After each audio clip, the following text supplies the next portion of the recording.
सबसे बड़ा कारण ये है कि स्कीम में दिखाते हैं कि 50 एकड़ ज़मीन की ज़रूरत होती है। 50 एकड़ एक जगह में लेना बहुत मुश्किल होता है, उसमें समय लगता है।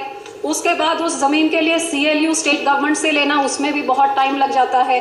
और CLU लेने के बाद जे आगे उस मेगा फूड पार्क में आइडिया है कि आप छोटे छोटे और यूनिट्स लगें जिससे छोटे किसानों को भी फायदा हो। तो ये आगे जब सब लीज करना होता है तो कई बारी जब लैंड लीज पे ली जाती है वो सब लीज का क्लॉज नहीं होता। तो कई सारे ऐसे कारण हैं जिनको देखा जा रहा है और उनमें जो सुधार किया जा सकता है उसको सुधार करने की कोशिश की जाएगी। जहां तक SPV की इन्होंने बात करी है, मैडम ये एक ज़रूरी है। पहला इसमें ज़्यादातर 3-4 स्टेजेस होते हैं। सबसे पहले एक्सप्रेशन ऑफ इंटरेस्ट आता है। जब एडवर्टाइजमेंट देती है, जितना सरकार सैंक्शन मेगा पार्क्स करती है, तो मंत्रालय एक्सप्रेशन ऑफ इंटरेस्ट के लिए इनवाइट करते हैं कि कौन लगाना चाहते हैं। लोग अपने आप अप्लाई करते हैं। वो जब अप्लाई करते हैं तो एक कमेटी उसको चेक करती है। चेक करने के बाद एक और टेक्निकल कमेटी देखती है, उसके बाद तीसरी कमेटी देखती है और ये सब देखने के बाद वो सैंक्शन होते हैं। सबसे पहला स्टेज होता है कि ये SPV जो एक होता है कंडीशन, जिसमें आपको जमीन होनी चाहिए, CLU होना चाहिए, फाइनेंशियल आपका सारा जोड़ दिया गया, तब जाके आपको सैंक्शन मिलती है। इसलिए ये SPV है ताकि लोग ग्रांट लेके, इसका स्पेशल पर्पस व्हीकल SPV होता है ताकि वो जो मेन क्राइटेरिया की जमीन हो, पैसा हो, सारा कुछ टाइड अप हो, उसके बाद ही अप्रूवल मिलती है। तो जैसे ऑनरेबल मेंबर ने कहा कि वहाँ पे इनके बीकानेर पे ये भुजिया का ये है, तो आई होप वहाँ से वो किसी को, जब ये नए प्रोजेक्ट सैंक्शन किए जाएंगे उसमें वो ज़रूर अप्लाई करें। मैं इसको देख रही हूँ कि कारण क्या है कि ये सारे जितना इसको होना चाहिए पॉपुलर, क्यों ये सारे लग नहीं रहे हैं, और स्कीम्स में वो बदलाव जो कर सकते हैं जिस करके ये स्कीम और आगे बढ़ सके, जरूर किया। मंत्री जी से ये है, मंत्रालय की तरफ से एक लोकल ऑफिसर स्टेट लेवल पे अपॉइंट किया जाता है जो इसको आगे देखते हैं। लेकिन इसमें कोई शक नहीं कि जैसे स्कीम पहले थी उसमें ये प्रॉब्लम ज़रूर आती थी।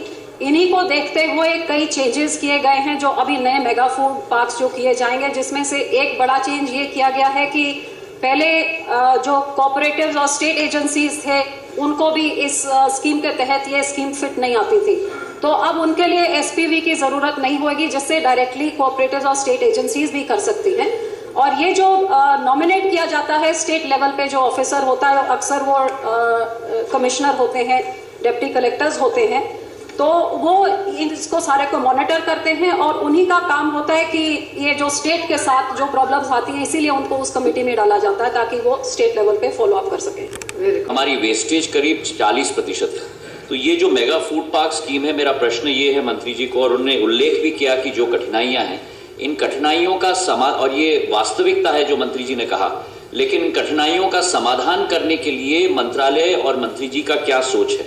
और इसी के साथ जो एक प्रस्ताव रखा गया था कि जो कैपिटल कॉस्ट है उसे बढ़ाकर 50 करोड़ से 100 करोड़ रखा जाए, उस पे सरकार की क्या सोच है और कितने लोगों को इसके आधार पर भविष्य में रोजगार मिल पाए, वो हमें जरूर सूचित करें।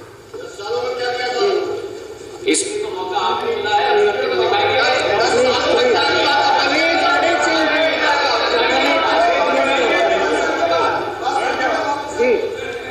सो ये मेगा नहीं होना चाहिए, अभी से शुरू होता है।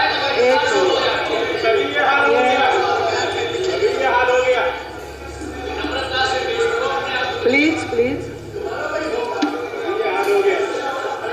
जी मंत्री जी, जो ये मेगा फूड पार्क की स्कीम है मैडम, ये जैसे इन्होंने कहा वेस्टेज के बारे में, सिफेट जो एक पोस्ट हार्वेस्टिंग इंजीनियरिंग और टेक्नोलॉजी की जो एक स्टडी सिफेट ने करी है, उसमें उन्होंने बताया है कि जो पेरिशेबल जो फ्रूट्स एंड वेजिटेबल्स होते हैं उसमें तकरीबन 6 से लेके 18, 6.8 से लेके 18% तक वेस्टेज होते हैं, जिसमें सबसे ज़्यादा मात्रा फ्रूट और वेजिटेबल में होते हैं।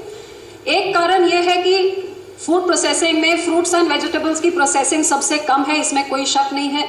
मिल्क की ज़्यादा है, दूसरी चीज़ों की ज़्यादा है। खास तौर पे हमारे देश में लोगों को फ्रेश फ्रूट्स और फ्रेश वेजिटेबल्स की आदत है, प्रोसेस्ड फूड्स की अभी इतनी आदत नहीं है।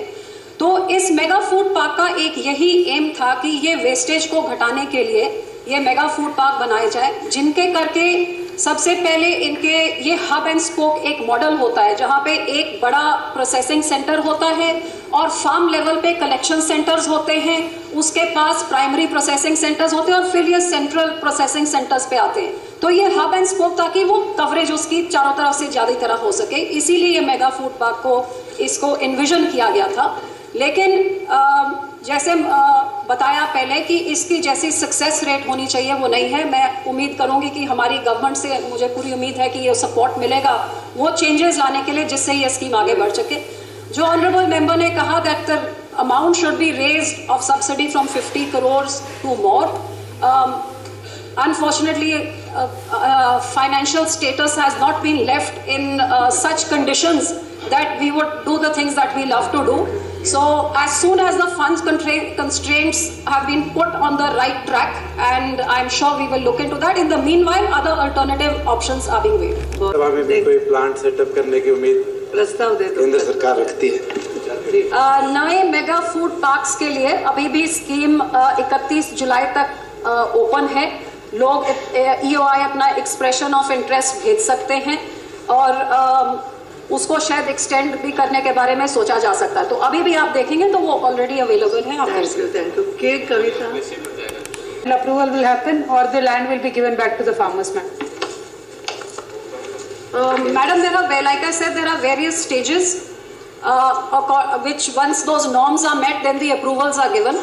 So if there is still final approval pending, which means that either the funds have not been tied up or the land is not there in entire, because you need 50 acres entire. So as soon as the options have all been cleared, the grant is released.